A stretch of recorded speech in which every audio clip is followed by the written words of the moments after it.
Sisi Waislamu manhaji yetu hatuna maandamano. Maandamano ni ya makafiri. Sisi Waislamu hatuna nidhamu inaitwa maandamano, hatuna kabisa. Katika tabia ya mwanadamu na katika kawaida ya mwanadamu, anapenda awe na amani katika nafsi yake, awe na amani katika mali yake, awe na amani katika familia yake, awe na amani katika njia yake ya kutafuta riziki, awe na amani katika mji wake na nchi yake. Lau kama mtu ataishi katika sehemu ambayo haina amani, ataishi kwa shida. Lakini kikawaida mtu anapenda awe na amani popote pale alipo, hata kama yatatokea mapungufu kwa wale wanaomuongoza, hata kama itatokea dhulma, hata kama yatatokea mapungufu mbalimbali, hata kama itatokea njaa, hata kama ayyuhal ahibba itatokea kwamba mtu anaishi kwa kudharauliwa, lakini maadamu anaishi kwa amani,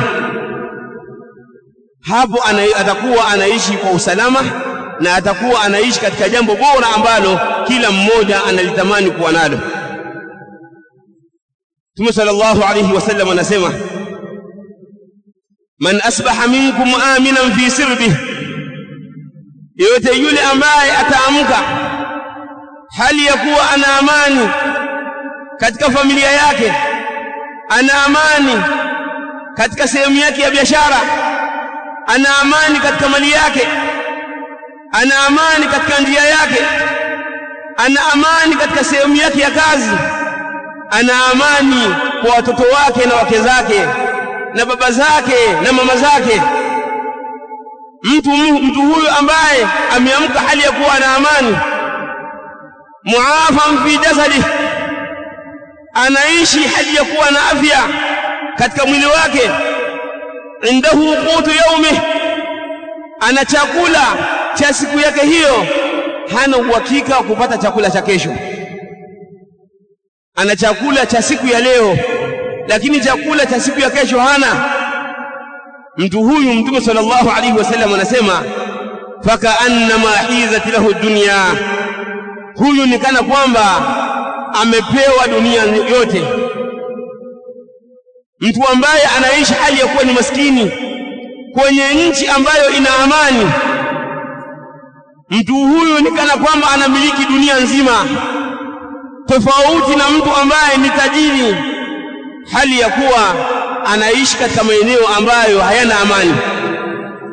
Mtu huyo ataishi kwa shida, ataishi kwa matatizo, ataishi hali ya kuwa anasikia mingurumo na sauti za makombora, sauti za ndege za kivita. Akiagana na rafiki yake, hana uhakika kwamba kesho atakutana, kwa sababu inawezekana akawa ameuawa.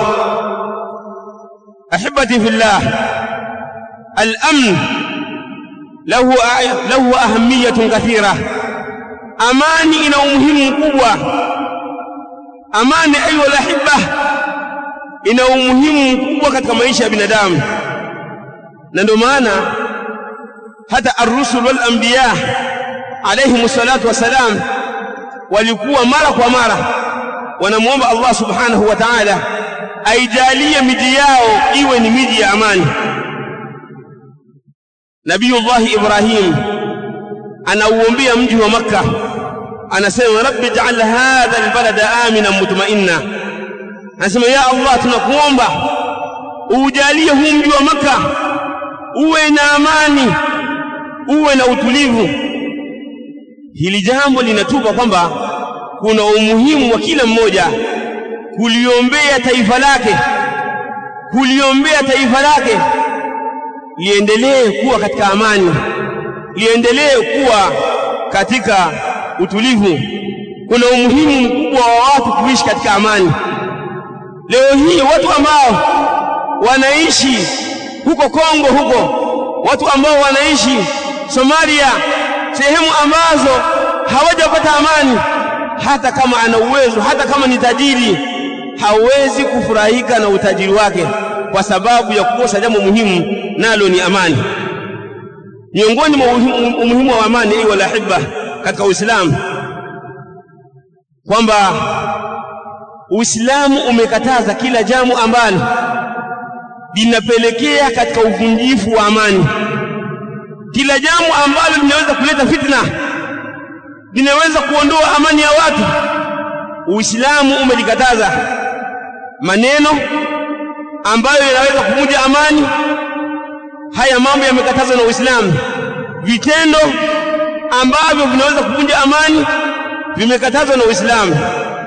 Na Allah subhanahu wa ta'ala kupitia Mtume sallallahu alayhi wasallam akatukataza, hata kama ayu walahibba tutaona mtawala wetu amekosea, viongozi wetu, serikali yetu tukaiona ina makosa, basi hayo makosa tusiyatangaze katika mimbari za msikiti, tusiyatangaze katika majukwaa, tusiandike katika WhatsApp, katika Facebook, tusitoe neno lolote lile ambalo linaweza kuwachochea watu likawa ni sababu ya kuvunja amani.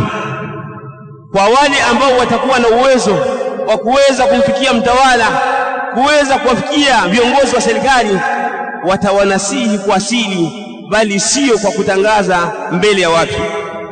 Anasema Mtume sallallahu alayhi wasallam katika hadithi ambaye ameipokea al-Imam Ahmad bin Hanbal rahimahullah, man arada an yansah lidhi sultan, yoyote yule ambaye anataka kumnasihi mtawala fi amrin, katika jambo ambalo anaona ni makosa, ukaona kwamba mtawala wako ana makosa, kuna mambo ambayo yanaendelea ni ya kimakosa, unahitaji hayo mambo yarekebishwe, Mtume sallallahu alaihi wasallam hakwambii kwamba hiyo message uitume ukiwa juu ya mimbar, hakwambii kwamba uandike barua uiweke katika mtandao, hakwambii hivyo alayhi salatu wasalam. Anakueleza alayhi salatu wasalam kwamba usidhihirishe hizo nasaha. Hili jambo ambalo mtawala amelikosea usilidhihirishe. Anasema fala yubdihi alania, asilidhihirishe kwa uwazi, asilitangaze kwa watu, lakini afanyeje? Lakini liyakhudha biyadihi, au kamate mkono wake, fayakhlu bihi, amweke pembeni huyo mtawala, amnasihi, akikubali alhamdulillah, atakapokuwa amekataa, atakapokuwa amegoma huyo mtawala, fa in qabila minhu fadhaka, ikiwa atakubali, naam, hilo ndio jambo ambalo linatakiwa. Wa illa kana kad adda alladhi alayhi lah, kama atakuwa amegoma, usiende kutangaza kwamba jamani nimemnasihi rais, au nimemnasihi kadha, au nimemnasihi fulani na fulani, akawa hajakubali, ni mkaidi wama ila dhalika. La, kimya, lazima uwe kimya. Kama umemnasihi amegoma, wewe huna uwajibu isipokuwa kufikisha, na tayari ushafikisha, umemfikishia yeye. Akikubali alhamdulillah, na yeye kama amekataa, basi atajuana na Mola wake siku ya kiyama. Fala yunsahu sultan bilmudhaharat, mtawala hanasihiwi kwa kuandamana. Sisi waislamu manhaji yetu hatuna maandamano. Maandamano ni ya makafiri. Sisi waislamu hatuna nidhamu inaitwa maandamano, hatuna kabisa. Wala yunsahu ala almanabir, na wala mtawala hanasihiwi juu ya mimbari, haifai. Bali mimbar kama alivyoelezea al-allama Salih ibn Fawzan al-Fawzani hafidhahullah katika kitabu chake Sharh al-40, ameelezea kwamba hizi mimbar zilikuwa zinatumika kwa lengo la kuwaombea dua watawala. Maulama na masahaba wa Mtume sallallahu alaihi wasallam walikuwa wanaombea watawala juu ya mimbari za msikiti, walikuwa wanaombea watawala katika hadhara za Eid, walikuwa wanaombea katika sehemu mbalimbali, wanaombea watawala. Kuna maneno mashuhuri ya al-Imam Ahmad bin Hanbal na al-Fudayl bin Iyad kuhusiana na swala la kuombea watawala. wanasema rahimahumullah tabaraka wa taala kwamba lau anna li da'watan mustajaba, lau kama mimi ningejua kwamba nina dua yenye kujibiwa, la ja'altuhu lisultan, basi hiyo dua au la ja'altuha lisultan, hiyo dua ningeijalia kwa ajili ya mtawala. Wakamuuliza, kwa nini usijalie kwa ajili ya nafsi yako? Akasema, nikijiombea mimi mwenyewe hii ni ya kwangu, lakini nitakapokuwa nimemwombea mtawala akatengamaa akawa mwema, atiyafanya mema kwa ajili ya raia, na mimi mwenyewe nitakuwa nimeweza kufaidika na dua hiyo. Lakini nitakapokuwa nimejiombea mimi mwenyewe nafaidika mimi peke yangu. Nitakapomwombea mtawala akawa mwema, akawa na maono yaliyokuwa mazuri, basi la shaka kwamba raia wake atawafanyia mambo yaliyokuwa mazuri.